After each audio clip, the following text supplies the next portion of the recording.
Wonderful. You told Desta about the owl or the rabbit. Can you tell me the rabbit story? Yeah, the rabbit story is not. I don't. Okay.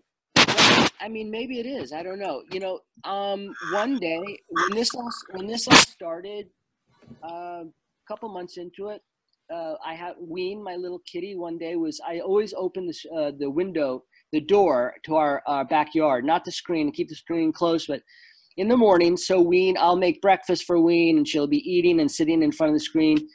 And one day I'm in the kitchen. The kitchen's right off our sort of doorway that looks out to the garden. One day I'm in the kitchen making food, and I hear this like this like kitty talk, you know, like you know, that sort of like chirping thing that they do. I hear like, and then I hear this other like I'm like, what is that? You know, it sounds like two little like midgets like talk, you know, like mini like pygmy midgets. I don't know. No offense to any midgets, little people out there. I was talking more about like pygmy, like, you know, like pigs. That's really what I was talking about. So I hear this like chirping and I hear kitty chirping, and I hear some other kind of thing. So I go out the kitchen and I go to the door, and I see my little kitty's nose pressed up to the screen, and she's talking to this bunny that's like got its bunny nose pressed to the screen, and they're like back and forth. And I'm like, what the fuck? What's going on here? And this wild cottontail bunny somehow got into our yard, and she was like making friends with Ween. And so every morning at this certain time, the little bunny would show up, and Ween and the bunny would have their little chirping conversation, and Ween would eat her food and sit at the window, and the bunny would eat the grass in the yard. And so I go out in my yard every day, and I work in the yard. I do my little thing and touch the trees. And the bunny just has made our yard the home, and she lives here with us, and I don't keep her in any way. And, you know, so one day I was like Googling like how to feed bunnies because I wanted to get her extra food. And so, you know, and I read this thing that basically that said like the life expectancy of wild cottontails is like, you know, I didn't even want to say it. It was so short. And I just broke down in tears. As you can see now, I just felt so totally like love this animal. And I don't even know. I mean, I love animals, yeah, but not like this. This feeling in me. It's ridiculous. It's silly. It's like, it's so good to care and it's good to be compassionate, but not to be so invested. I'm so fucking invested that it's just distracting. So I read this thing, and the little bunny was there, and then, you know, a couple of days later she was gone. And I thought, oh my God, please let her protect her, please somehow protect her, you know, like and let that be an expression and protection for all beings. If I had the power, I would protect us all. And I didn't know what would happen to her. And then a couple of days later, you know, and I don't know if this is real or not. Maybe it's all fantasy in terms of what happened. But I said to them, please, you know, if you can just protect her and bring her back, you know. And this one night, I went out there and she was gone, and I was crying in the yard, and I was asking that, you know, I said, please just bring her back. And so I had a sighting. It was a quick one. It was a flash sort of across the sky. And they're so compassionate and so unbelievably thoughtful as beings. And whenever I'm in this place of really, whether I'm afraid, you know, of not having enough money, or I'm afraid somebody's going to get hurt, or a family thing, or I'm having a hard day, if I have a super, super hard day, if I go outside, and it doesn't happen all the time now as much as it used to, but they'll come and they'll do like a quick couple flashes and to let me know that they hear me and that they're still there. And this was one of those nights. And so the next day I went out, and she was there again, the bunny. Now, I don't know if that was like she was just in another yard. She could have been. Probably that's what it was. But she's been here every day since. And I don't know how long I have with her. But I'm happy to have her here. And I sound like a fucking douchebag, but it's true, man. I don't know what happened to me. Yeah. I feel so responsible for all of us. And, you know, I just want to help all of us. And that's the only reason I'm doing these videos or any of this stuff, because this is really happening, and there's a lot at stake here for all of us. And I don't know how to communicate that any better to any of us by filming what I'm seeing or saying what I'm saying. But we have a responsibility to each other and to this planet. How stupid that fucking sounds and corny and hippie, that's real. And through consciousness, we have the power to change the course of everything. And if we direct that consciousness with thoughtful love and compassion and connection to each other and responsibility, and we take ownership of our power of consciousness and of ourselves having that power, great things can happen for all of us. And that is what this is about. And I think that that needs to be focused on first before we look for 0 point energy or any of these other things. Because I think if we realize that the whole game will change, and then all this other stuff that we talk about and want will happen. And that's how disclosure, I think, will happen. Beautiful message and beautifully said. Thank you. Let's go to videos. You started the video. Can you update us on what you're doing? And go ahead.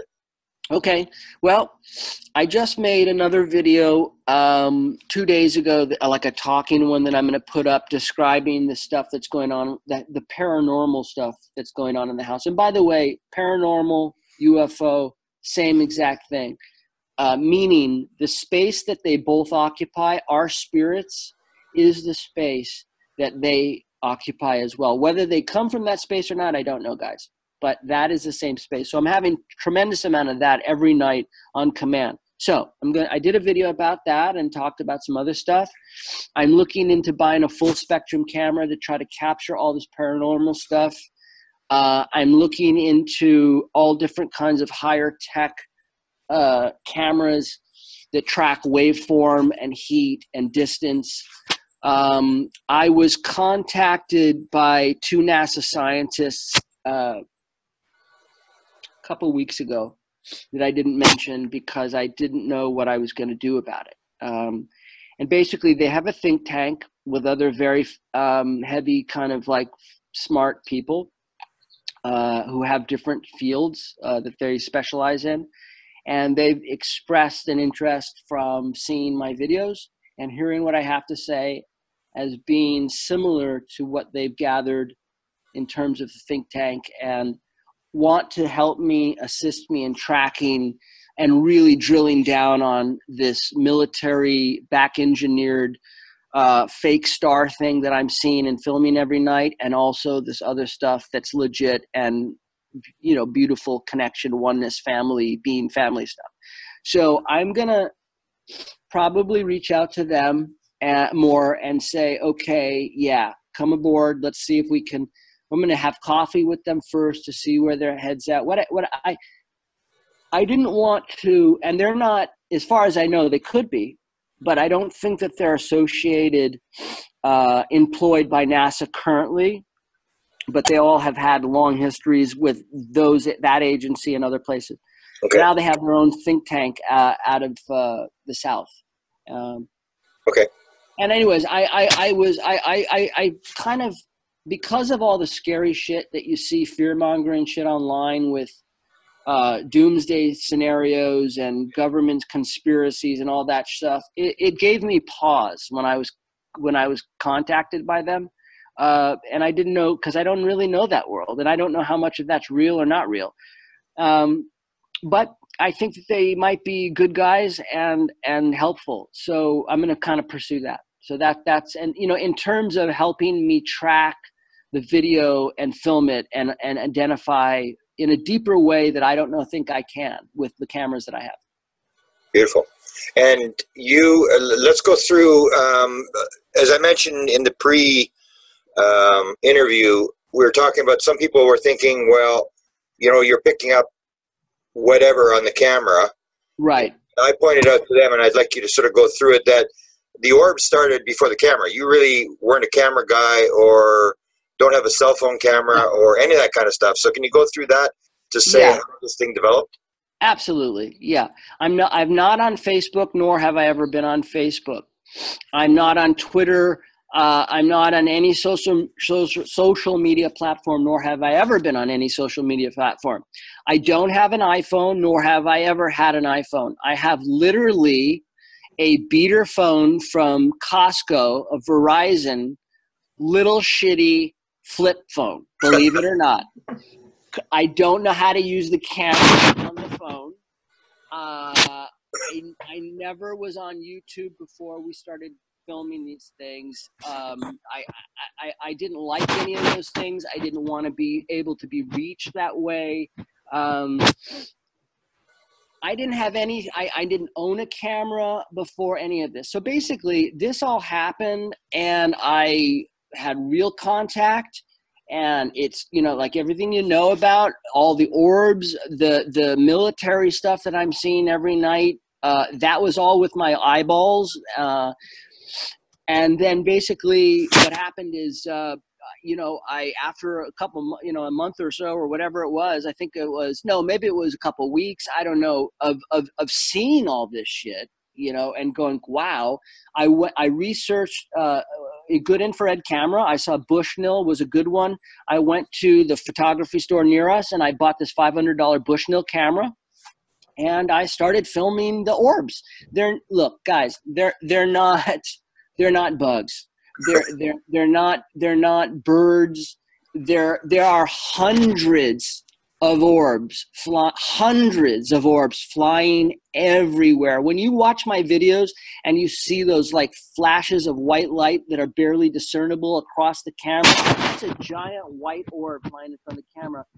I brought my friend over. I was telling you, my friend who doesn't believe in this stuff, who's a teacher from Harvard, very religious guy, came over and showed him the camera. I said, look up in the sky.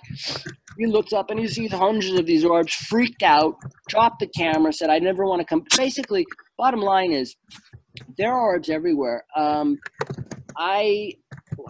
am I trying to say here? What I'm gonna try to do is get a camera. You know those cheap cameras that can see totally everywhere, you know, like with one lens, basically like a fisheye that sees in all directions at the same time. You know what I'm talking about? Yeah. You know, the fisheye lens, I don't know what you call it, but it's basically when you film, it sees north, east, west, south. I'm going to try to buy one of those cameras. I'm going to put it up on my roof, and then people will see that there are orbs flying everywhere, hundreds of them from all different directions. Listen, there are literally hundreds of orbs flying everywhere and all around. I don't know if they're government things. I don't know if they're ET things. I know that there are different kinds of orbs, and I've had real experiences with the real ET people orbs, and I've also seen these military planes and orbs flying all around them. So I don't know, but what I do know is that the orbs were discovered before I had any kind of cell phone or camera, any of that stuff, and there are hundreds of orbs on command anywhere you go where I'm at. So it doesn't just have to be at my house. When I filmed that last video, I went into the mountains of Malibu and just sat out there, and they were everywhere. And these like flip-floppy things that were flying, I don't know what those fucking things were. But Grant, not only are there these mini orbs, there are these mini, like, they look like, you know, Space Invaders? This is funny. You know the Space Invaders game? You ever seen that game? Well, there's a game, Space Invaders, and they have these little, like, they look like bells. And they have, like, basically a bell, and then underneath it is, like, 3 little squares. There are these mini little, they look like the size of a baseball, that are flying with these orbs that zoom in and out and everywhere. One of them was caught on my last video that someone probably thought it was a bug. It's not. I don't know what those fucking things are. The other night, I was with my infrared camera sitting outside of our kitchen, right on the side of my house, and I'm looking around the sky, and one of these little things flies over our roof. I'm sitting right under the eave, so you can't really see me from the sky because I'm kind of hidden by the eave of our roof. It flies out. It looks at me. It sees, whenever I film these things with my camera, they try to get out of the way. They literally zigzag and away, try to away. This thing sees me, goes back over the roof, comes back and looks at me again. I try to go, goes back over the roof. This went on for like 10 or 15 times. These things are intelligently controlled, or they're conscious, but I'm going to prove it to people. I hope, probably not. Probably everybody will say they're fucking bugs, but I'm going to keep on trying to hammer away, because I'm telling you the truth, guys. I'm not making this shit up. I can see these. And by the way, when they get super close, even with the camera, you can see them with your eyeballs. You know, very close up, you can see them. And this is not to say the ones in the house I can see totally with my eyes, but the ones outside, with infrared, you can only see them that way. But if they get super close to the camera in your face, you get a glimpse of them quickly, if that makes any sense. Yeah. And do you still have the trouble with the sort of the jamming where it was doing stuff to the film when you're trying to reproduce the film? Yeah, absolutely. But I've learned how to cut around it a little bit better. But yeah, absolutely. It's a strobe. It's some kind of strobe, because like if you were at my house, I could show you the raw footage and you could watch the weird part is that you can film it, you can upload it with the camera, and you can then import it into iMovie, and you can watch the raw footage as is, and you can see the entire thing. You can see the strobes, but somehow it plays. But when you try to export it, the strobes that are happening basically corrupt the export. But yeah, those things are still happening, still draining the camera, fresh batteries within a minute. I don't know what it is. I was thinking of trying to build like a mini Faraday cage for the camera to see if that did anything. But yeah, that's happening. Interesting. We will definitely be dropping by to see this, because it's fascinating. Is it increasing? Maybe last question. Is this increasing the amount of activity you're having compared to, say, even a couple of months ago? You know, Grant, try to put this simply. I think that they're teaching me about something. So I think they're taking me in phases. And so basically the first phase was about, hey, we're here. Look at us in the sky. Look at all the different crazy shit we can do with, you know, shooting fireballs and Tinkerbell lights and all these kind of weird things that they do. Then you know, and by the way, all the way through the legitimate contact, the military stuff goes on 24/7. They could care less if I'm here or not. They're here. And those craft, those fake stars are in the sky. They're moving around in the sky. Some of the orbs are with these military. And plus they have these other back-engineered craft that I see every night and film every night. There are three kinds. There's this UFO kind with a long arm with a light on the end. The arm extends about 20 feet in the air, and it goes in a full 24 circle as it's flying. Then there's the double Christmas tree military craft, which literally looks like a board with two outlines of Christmas trees, double red ones, and then a red and green one. So that's 24/7. That's constant. That never changes. It's the same as every night. It's there. They're doing something. The military planes fly in every 5 minutes from dusk till dawn. Same plane every 5 minutes. The real guys, they started like out with a bang. That happened 8 months ago. It went for 7 months, and then what happened is they started to trail off in terms of coming to visit me with the craft. But then what happened is this whole paranormal energy in the house thing started to increase, where I started to then see orbs all through the house, these smoke beams flying around, these golden energy dot things. So that's gone up and up and up. So what I think they're doing is they're basically saying, Christopher, it's not about craft. It's not about it's only about consciousness and energy. It's only about understanding. I'm a visual person, so they wanted to teach me visually. See, Christopher, now you can see. Every night when you go to bed in your house, there's conscious energy dots all around you that are communicating with you. There's orbs, there's mist beings. We live in this world where we're surrounded by beings 24/7, everyone. It's this soup that we swim in. That's the physical world, not the one you live in. So they're teaching me, they're saying, it's not about UFOs. It's about consciousness. It's about learning how to direct your consciousness, take ownership, and also seeing visually and physically that we're not alone. We're here with all these different beings that are physically right next to you and me all the time. See with your eyes, Christopher.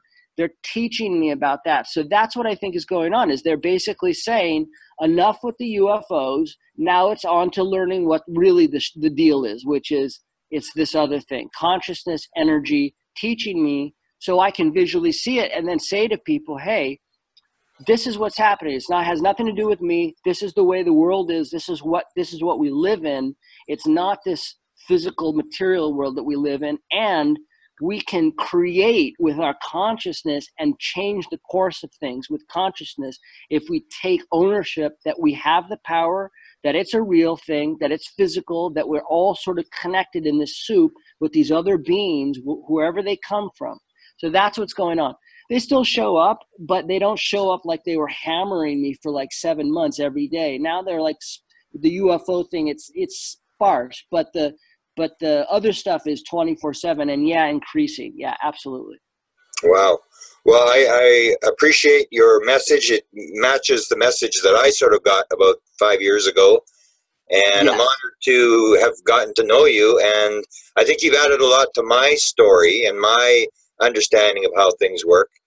And your honesty and your sort of in-depth sort of love for people in the universe. I can listen to you for hours. It's just absolutely fascinating.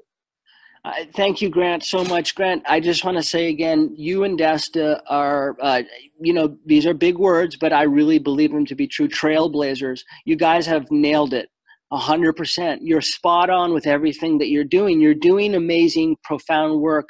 I only was led in this direction by these experiences, and I feel that you and Desta were brought into my life. I'm just in awe of the work that you and Desta are doing. You guys are doing amazing, amazing stuff, and so I love watching everything that you do. It's just right on. It's just so great. Thank you for allowing me to be a part of this experience with you.